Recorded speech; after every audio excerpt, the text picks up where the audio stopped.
எதிரியை ஆடவிட்டு அமைதியாக வேடிக்கை பார். தவறுக்கு மேலாக தவறிழைத்து தானாகவே மாட்டிக்கொள்வான். எவரை பற்றியாவது விமர்சிப்பதற்கு முன் அவர்கள் பயணித்த பாதையில் ஒரு தடவையாவது நம்மால் பயணிக்க முடியுமா என்று மட்டும் பார்ப்போம். நமக்கானவர்கள் என்று யாரையும் எண்ணாதீர். இங்கு அனைவரும் தனக்கானவர்களே. உன்னை யாரும் குறை சொன்னால் அதை நினைத்து கவலைப்படாதே.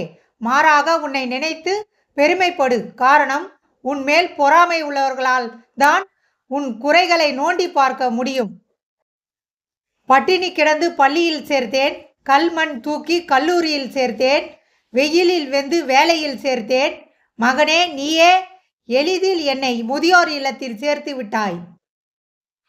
குரட்டை போலதான் தவறுகளும். செய்பவருக்கு அது தெரிவதே இல்லை. சூழ்நிலைகள் ஏதுவாயினும் பார்த்துக்கலாம்னு சொல்ல பக்கத்துல ஒரு நட்பு இருப்பது வரமே. உன்னிடம் அடுத்தவரை பற்றி குறை கூறுபவர் உன்னை பற்றியும் மற்றவரிடம் குறை கூறுவார். சொல்லில் இனிமை இருந்தால் வேப்ப எண்ணெயும் விற்றுவிடலாம். சொல்லில் கடுமை இருந்தால் தேன் கூட விற்க முடியாது. அடுத்தவர்கள் என்ன நினைப்பார்கள் என்று வாழ ஆரம்பித்தால் நம் நிம்மதி அப்போதே நம்மை விட்டு சென்றுவிடும். அறிமுகமில்லாத பாதை கூட பிடித்தவர் துணை இருந்தால் அழகாகவே தோன்றும். நீந்த முடியாத மீனை எப்படி கடல் கரையில் தள்ளுமோ அதுபோல்தான் விமர்சனம். விமர்சனம் தாண்டி உழைக்காத மனிதன் வெற்றி பெறுவதில்லை. பொறுமை ஒருபொழுதும் தோற்பதில்லை. பொறாமை ஒருபொழுதும் ஜெயிப்பதில்லை. எதிரி என தெரிந்திருந்தால் எச்சரிக்கையோடு இருந்திருப்பேன். ஆனால் கூடவே இருந்ததால் தெரிந்து கொள்ள முடியவில்லை சில துரோகிகளை. வீண் வார்த்தைகளை உண்மை என நம்புவர்கள் இருக்கும் வரை வாயில் வடை சுடுபவர்கள் இருக்கத்தான் செய்வார்கள்.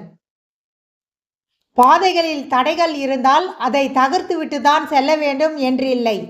தவிர்த்துவிட்டு செல்லலாம், எறும்பை போல.